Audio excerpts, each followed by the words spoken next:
Sa first portion sa atong programa, ako i-review ang atong Bible study sa atong lesson quarterly nga mao kini ang atong Bible study guide.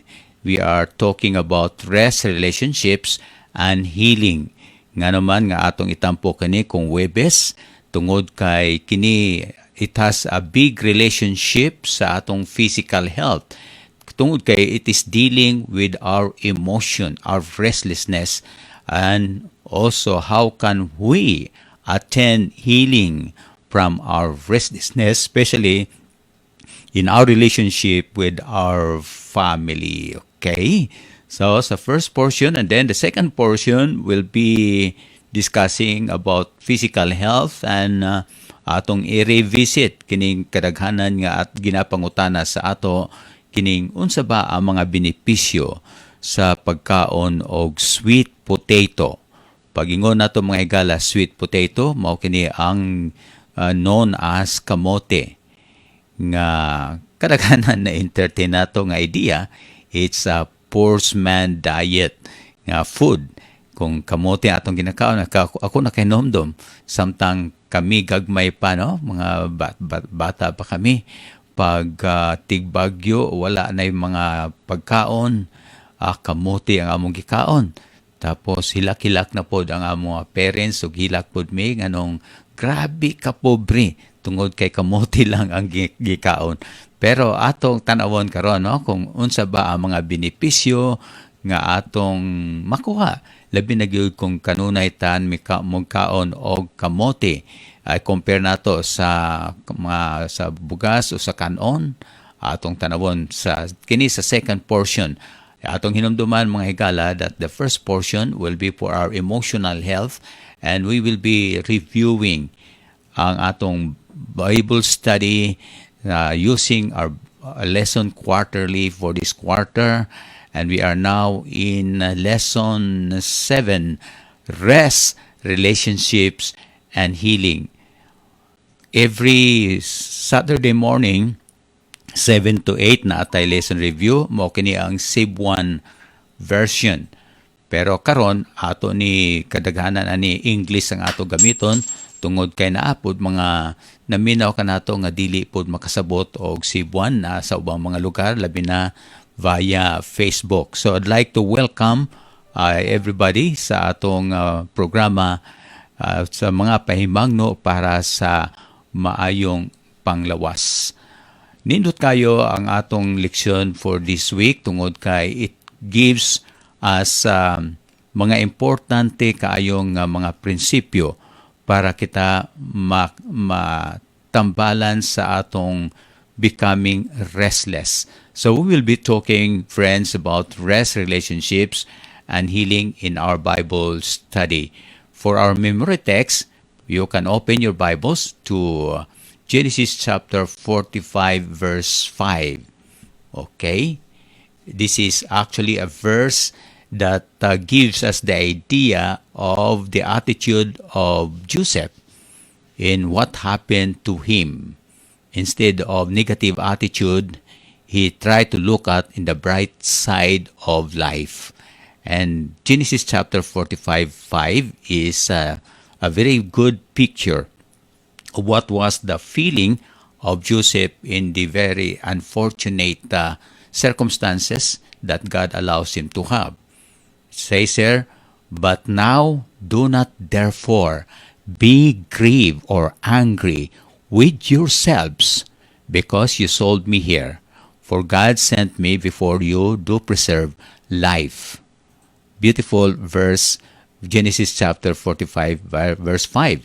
Actually, the focus of this statement is to the brothers of Joseph, that Joseph has every reason to get angry and feeling of bitterness against his brother. And the other one that I'd like to share to you, very important for us to remember, is in the book of Isaiah, Isaiah 55, verses 8 to 9. For my thoughts are not your thoughts, neither are your ways my ways. For as heavens are higher than, so are my ways higher than your ways, and my thoughts than your thoughts. So remember, friends, if you are in a circumstance that you don't understand, always remember of trusting God because He knows the best for us. Okay, now let's come to the study of the Bible, especially about rest, relationships, and healing. It started with the story. Last time we discussed about the story what happened to Joseph and his experiences, the ups and downs.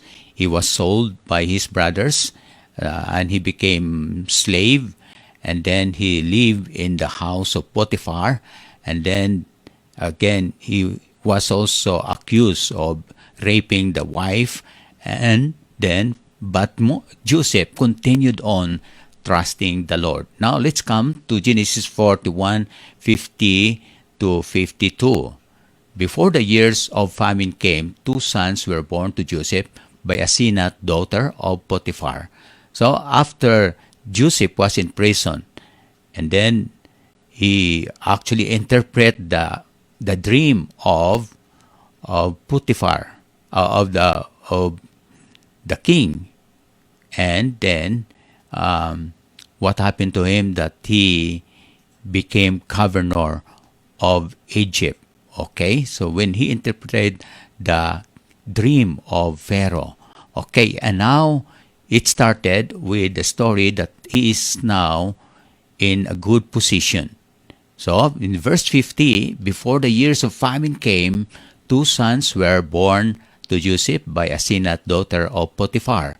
And Joseph named his firstborn Manasseh and said, "It is because God has made me forget all my trouble and all my father's household."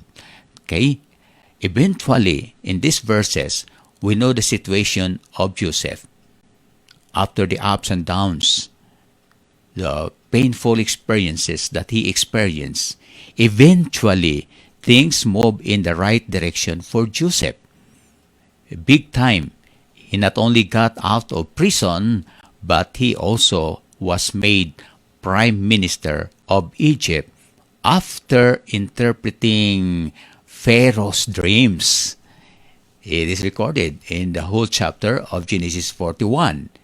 And he was married and had two children of his own. The storehouses of Egypt were full, and the predicted famine had begun. And then one day, Joseph's brothers turned up in Egypt. Moral lesson: when you keep on trusting the Lord, although your situation seems that it is not favored to what you want, keep on trusting the Lord. The same as what Joseph did. And eventually, things moved in the right direction, and Joseph became the governor. And as the dream of Pharaoh, and he interpreted that there will be famine, and there will be years of prosperity, and then next is famine. And during the years of prosperity, Joseph advised the Pharaoh that they should prepare for the great famine. And in the Bible, we know that after the storehouses of Egypt were full, then the predicted famine had begun. So there was famine not only in Egypt, but throughout the neighboring places. And then we come to Genesis chapter 42, verses 1 to 8. Jacob tells his 10 oldest sons, I have heard, there is grain in Egypt. Go down and buy some for us, as we are all starved to death." Then in verse 7, as soon as Joseph saw his brothers, he recognized them, but he pretended to be a stranger and spoke harshly to them. "Where do you come from?" he asked. "From the land of Canaan," they replied, "to buy food." Although Joseph recognized his brothers, they did not recognize him. And as soon as Joseph saw his brothers, he recognized them, and he pretended to be a stranger and spoke harshly. Okay, now these verses give us a reflection that during this famine, part who went to Egypt to buy food was a family of Joseph. So I could just imagine the feeling of Joseph having a glance of the past. When he saw his brother, then the experiences of what happened to Joseph, to himself, it came back to his mind, how he was pleading to his brothers not to kill him, and how he was brought down to the pit, and finally he was sold, and that's the beginning of his journey. So it was as something that reflected his past. But what was the attitude of Joseph? When he saw his brothers, Joseph could take this opportunity to revenge. He should take this an opportunity, especially as he was now reflecting the past and facing the past experiences and what his brothers wrong against him. But Joseph had the power and could have taken his revenge in his brothers without having to justify himself. But Joseph chose to do something. Instead of having that revenge and hatred, he did something. He dis love to the family, and instead of harming his brothers and taking the opportunity to revenge, he did in a different direction. And the lesson that we could get in our practical application of our lesson, each one is being loved by God. Doing harm to someone is doing it to Jesus. So when Joseph saw his brothers, and then he remembered that his brothers are also loved by God.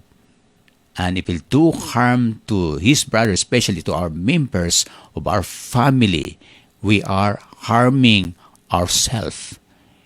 We are doing it to Jesus Christ. Okay? The verse that we have is Matthew 25:41-46. This is talking, let us read verse 45. He will reply, "Truly I tell you, whatever you did not do for one of the least of this, you did not do for me. Whatever you do to the least of this, you do it for me." Okay? So each one of us is very precious in God's sight. Friends, if you plan to do something harm to other people, always remember that each one is very precious in God's sight. Jesus paid the ultimate price on the cross for each one of us. So when we offer forgiveness, actually you are doing it not only to the receiver of forgiveness, but it is also you are doing something to you. We can forgive others. Why? Because Jesus forgave us. So when Joseph was facing the past and remembering the bitterness, the wrong that his brother did to him, then he chose to forgive. He chose to do something good to his brothers instead of harming them, for the principle that whatever you do to other people, you are doing it to God. When you forgive others, we should forgive others because Jesus also forgave us. Each one is very precious in God's sight. And you know why precious? Because Jesus paid the ultimate price not only for you, my friends, but to all people. So Joseph has forgiven his brother. When do you think Joseph had forgiven his brother? When was the start of the forgiveness, the forgiveness extended to his brother? You think during the time of the encounter when his brothers came to Egypt to buy food? I think it's not. Long before they showed up, Joseph have really extended his forgiveness. When he was sold to Egypt, I think in the starting of the journey, instead of nurturing that bitterness, I'm sure that Joseph extended that forgiveness. Why do I say long before? Joseph probably would never have thrived in Egypt if he had not forgiven, because most likely the anger and bitterness would have eaten away at his soul and damaged his relationship with the Lord. You know, when you live day by day with bitterness and hurt feeling, you cannot function well. But in the pattern of the story in the life of Joseph, he had a sweet character and sweet spirit because he did not choose to deal in nurturing bitterness and anger to his brothers. So long before the encounter of facing the past, Joseph has forgiven his brothers. If Joseph did not forgive his brothers long before they met, in all those years, he lived a life of bitterness and cannot make the right decision. Think about this, my friends. You cannot live a good, happy life when you don't forgive. I'm talking to you, those who really could not forgive somebody who you think that have given hurt to you. Remember that you cannot live a good and happy and quality life when you don't forgive. You live a restless life when you harbor hatred.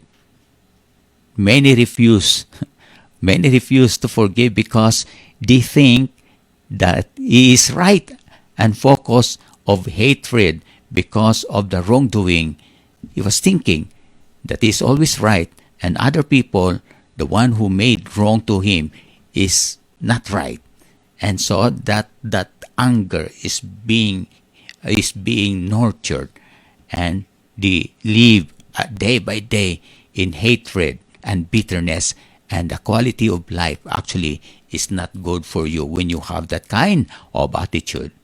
When you don't forgive, you only harm yourself. You know, the illustration here in our lesson says that when you refuse to forgive, it is the same as you put poison in your glass and drink it, hoping that it will harm other people. When you refuse to forgive, you are harming not other people, but harming you. So I think this is a very good lesson of the attitude of Joseph. Long before the encounter of his brothers, he has already given the forgiveness. The attitude of Joseph to those who wrong against him illustrate the power of forgiveness. If Joseph did not forgive and instead cherished anger toward his brothers, to the traders, and to the wife of Potiphar, you know, in the past story, in the past study that we had, you see what happened. First, somebody hurt Joseph, his brothers, and then the traders who sold him for slavery, and then the wife who accused him falsely. He should be bitter if he didn't know how to forgive. But he chose the path of forgiveness, and he had reached the good life, and he attained the prosperity God has given it to him. You know, when you refuse to forgive, you cannot really function well. And several studies, I'd like to share several studies of survivors of tragedy inflicted on them by others have highlighted the fact that for victims of the most horrible suffering, they have the group of people whom they studied, victims of abuse, victims of horrible suffering. And you know how many survive? Actually, those who choose the path of forgiving, those who harm them, survive. So it means that in this research, my friends, forgiveness was a key factor to find healing, to get their lives together again. Without forgiveness, we remain victims. Forgiveness has more to do with ourselves than with the person or persons who have wronged us. So, in our study, we advise that we should be in the path of forgiveness. Forgive and forget. What is forgiveness anyway? Okay, so Joseph chose the path of forgiveness. And he did not live bitter, and he functioned well because he chose to forgive his brothers and other who wrong against him. What is forgiveness? Can we do it? If our Bible study today is advising us really to follow the path of forgiveness for your own sake, for my own sake.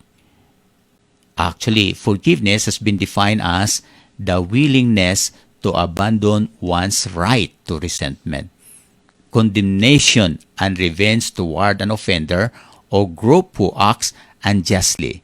So that is how we define forgiveness. Forgiveness has been defined of your willingness to abandon one's right of resentment, condemnation. You have the right because you are the recipient of abuse or something wrong done to you. So you have the right to revenge, but you choose and you'll be willing to abandon that right and you forgive. That is what we mean by forgiveness. Forgiveness doesn't mean that there will be no consequences. Forgiveness doesn't mean letting an abuser continue abusive patterns. Forgiveness means instead that we turn our resentment and our desire to revenge over to God. If not, the anger and bitterness and resentment and the hatred will make whatever person or persons did to us even worse. Okay? So that is forgiveness. I remember the verse in the Bible when Peter asked in Matthew 18:21. Then Peter came to Jesus and asked. He asked, "Lord, how many times shall I forgive my brother or sister who sins against me?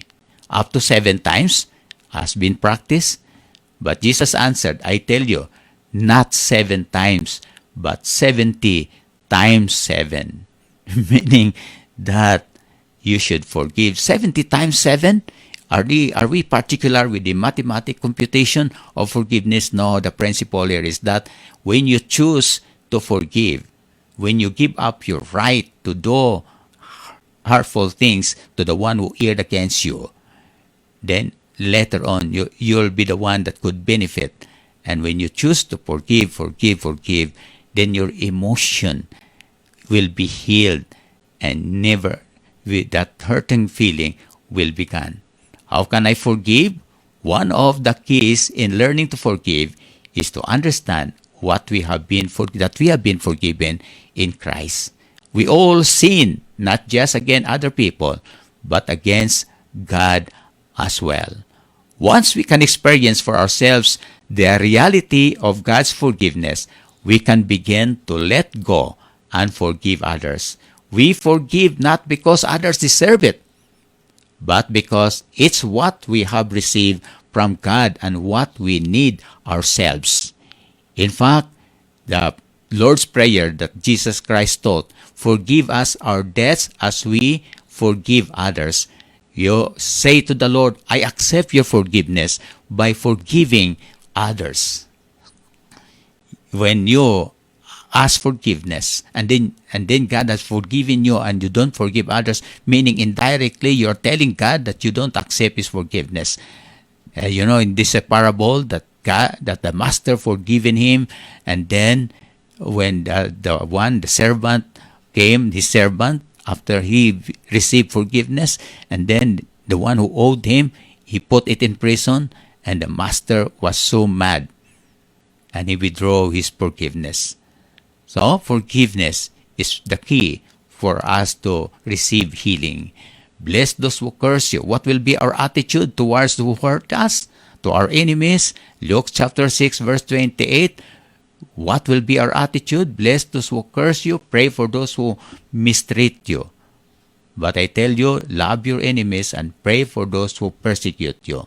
Forgiveness, my friends, is a choice. Like life, like love begins with a choice rather than a feeling. We can make the choice to forgive even if our emotions may not agree with this decision. God knows that in our own strength, this choice is impossible. But with God, all things are possible, according to Mark 10:27. What will be attitude? For your enemies, pray for him. Or forgive. God said, Jesus Christ did not say, like them, no. Choose to forgive. Direct your emotion. Okay? And two options when you are being hurt: forgiveness and bitterness. When you choose the path of forgiveness, you receive healing. When you choose the path of bitterness, you have constant pain because of that bitterness. So, forgiveness isn't always easy. The pain and the damage done to us can be devastating, leaving us hurt, crippled, and broken. Healing will come if we allow it, but holding on to the bitterness and anger and resentment will make healing much harder, if possible at all. So, the lesson, beautiful lesson that we get from the experience of Joseph and the path that he chose in the path of forgiveness. The big lesson for the practical thing that we could get from our study: for your own sake, forgive. Remember, it's not for the sake. Sometimes you say, I could not forgive. But for your own sake, forgive. What made Joseph walk in the direction of forgiveness? Because he trusted God. He trusted God, that God has a plan for his life. That's what our memory text is all about.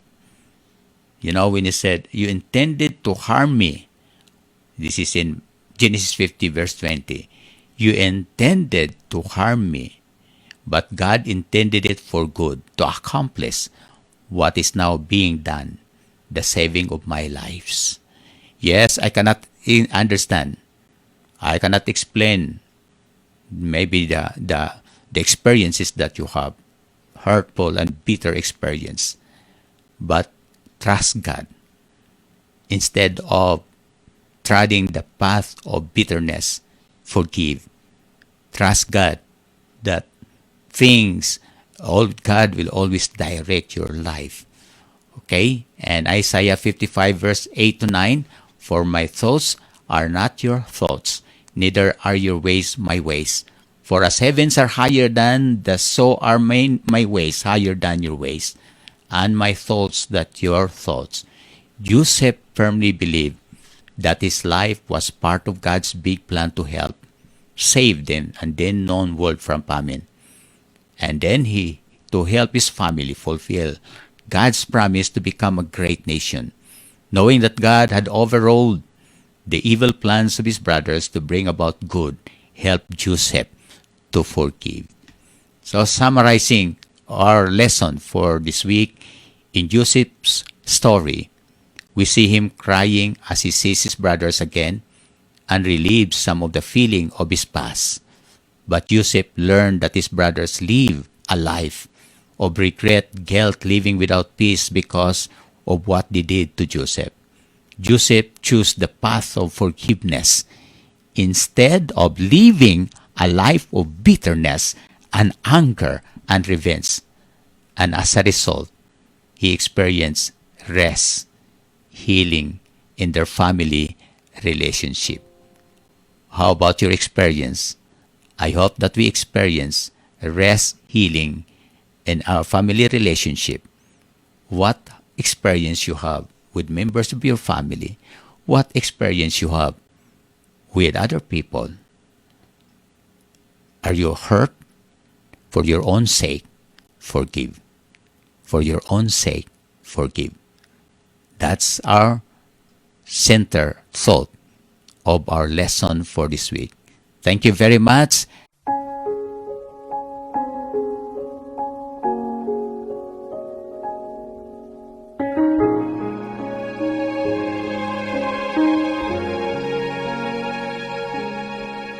I have fixed my mind on another time, on another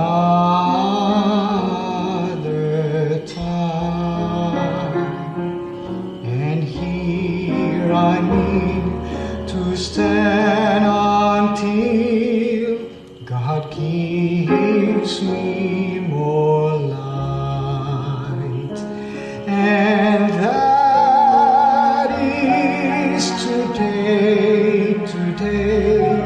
today until He comes.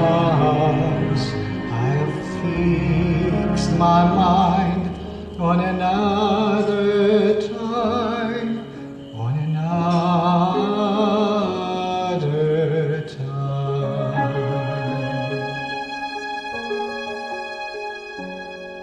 I have set my course on a narrow way, on a narrow way. For I know the time is close at hand, for which I watch and pray. And that is today, today until He comes. I have set my course on a narrow way, on a narrow way. Even so, Lord, come quickly. This is my fervent prayer, for I've caught a glimpse of glory, and I'm longing to be there.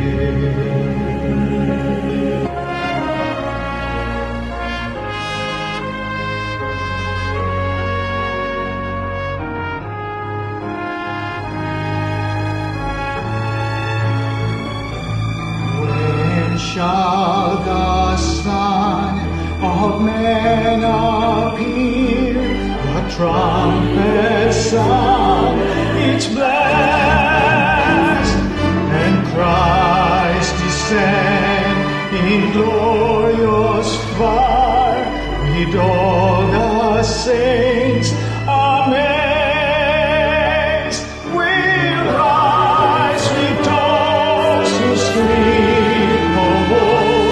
To meet Him in the air. When shall the Son of Man appear? The Son of Man appear. Even so,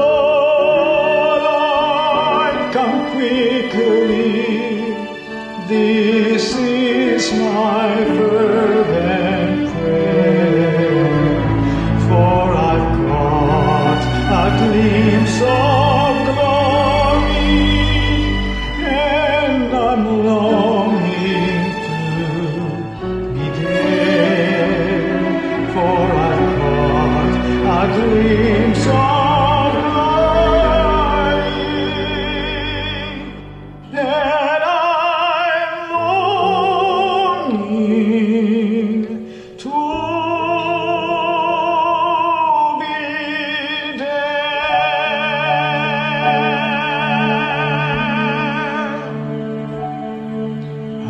fixed my mind on another